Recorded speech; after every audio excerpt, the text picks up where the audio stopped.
The Buss family has agreed to sell a majority stake in the 17-time NBA champion Lakers to Dodgers owner Mark Walter for at least a world record $10 billion. Hi, I'm James of Faithful Angelino Sports with breaking news. The glamour franchise of the NBA is under new ownership. If you enjoy talking Laker basketball, don't forget to subscribe to the channel. We talk Lakers almost every day here. Walter is the CEO of a holding company that also includes ownership stakes in the Dodgers, the WNBA Sparks, a Formula One team, Chelsea FC of the Premier League, and a women's hockey league. This particular purchase dwarfs the $2 billion that Guggenheim Baseball Management, of which Walter is a major investor, paid for the Dodgers. Walter had originally purchased a much smaller stake in the Lakers in 2021. At that time, he was also given the right of first refusal if a larger chunk of the Lakers went up for sale. The move marks the second ownership change in the NBA this year. The Celtics were recently sold off for $6.1 billion. Now this deal, they're saying it's 10, but according to The Athletic, by the way, it could climb to $12 billion by the time the sale is complete.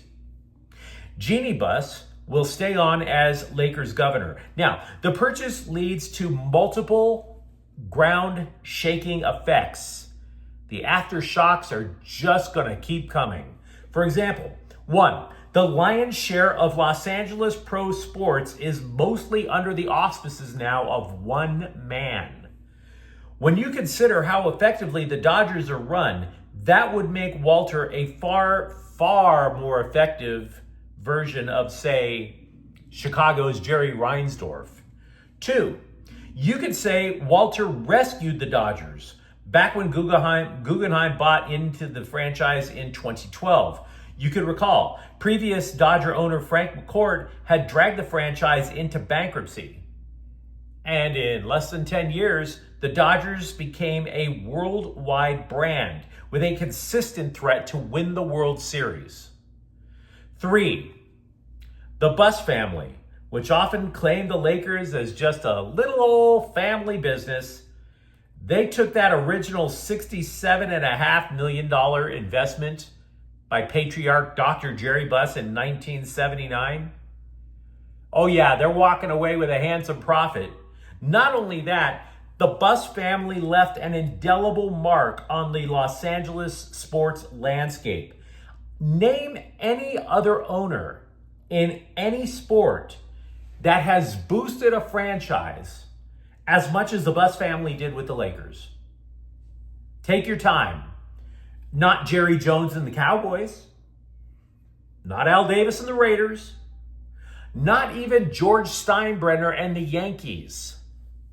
The move was met with applause from Lakers legend Magic Johnson, who also, by the way, owns a stake in the Dodgers and knows Mark Walter well. Johnson tweeted, "Walter will provide the Lakers with all the resources needed to win."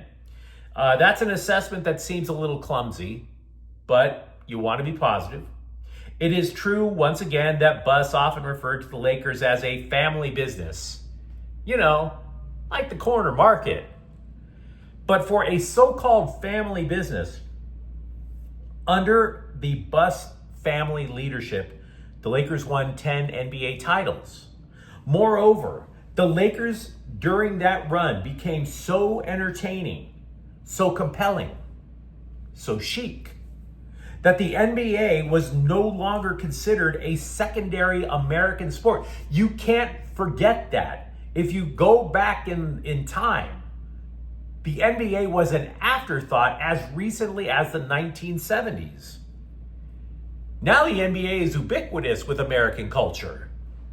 The Lakers are part of the reason for that in no small way. The Lakers penetrated global consciousness, whether it came from the Showtime era with Johnson, the resurgence of the Lakers with Shaquille O'Neal and Kobe Bryant, or that the two top scorers in NBA history did so with LA, whether it be Kareem Abdul-Jabbar or LeBron James. To say purple and gold instantly creates a mental picture of an elite basketball player wearing a Laker jersey.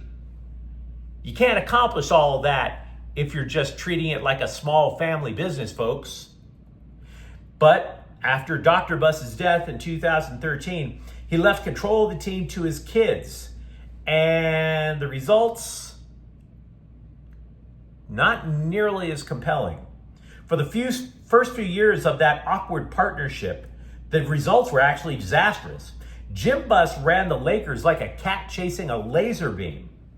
There were 4 consecutive years where the Lakers lost at least 55 games because Buss couldn't figure out what he wanted the team to be. He wanted them first to recreate Showtime.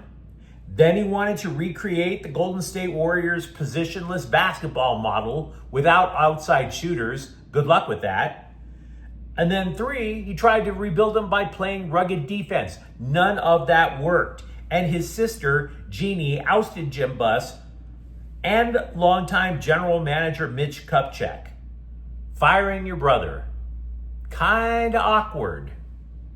Now, as for Jeannie Buss, she has been met with some unfair misogynistic criticism. And it is unfair because unlike her brother, she helped build a team that won a 2020 championship. Also, she paved the way for the team to land LeBron James and most recently, Luka Doncic. Consider under Jim Buss's leadership, where they couldn't land even an interview with top free agents at times because the franchise had fallen so low. So it's not really fair to pile on Jeannie Buss that much. But you also have to balance things out. You could easily say that the Lakers under Jeannie Buss had been burdened by palace intrigue. Buss admits that she's not an expert on basketball and therefore relies on multiple opinions before making up her mind. At a minimum, she said she listens to Magic Johnson, Phil Jackson, Lakers legend Kurt Rambis. They all have different beliefs in how to run a team. They disagree, and then all of a sudden you have indecision. So that is where I believe where the Lakers will go. I really believe that. Because there's going to be a lot of speculation. Indulge me. This is what I think is going to happen. Look, the NBA has a strict salary cap structure. So the Lakers are not just going to be able to throw money haphazardly at free agents. But what Walter can do is ask if the way that the Lakers are run needs to be changed. For example, take a look at the Dodgers. The Dodgers' on-field product was pretty decent in the McCourt era. General manager Ned Colletti cobbled together pretty good teams, much like Rob Pelinka has done with the Lakers. They're decent.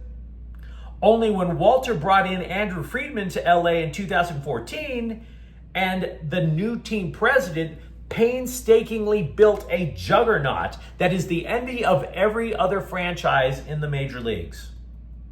So how does that affect the Lakers? I'm not saying Pelinka needs to fill out his resume. What I am saying is the Lakers have not invested heavily in the front office or support staff. That is about to change.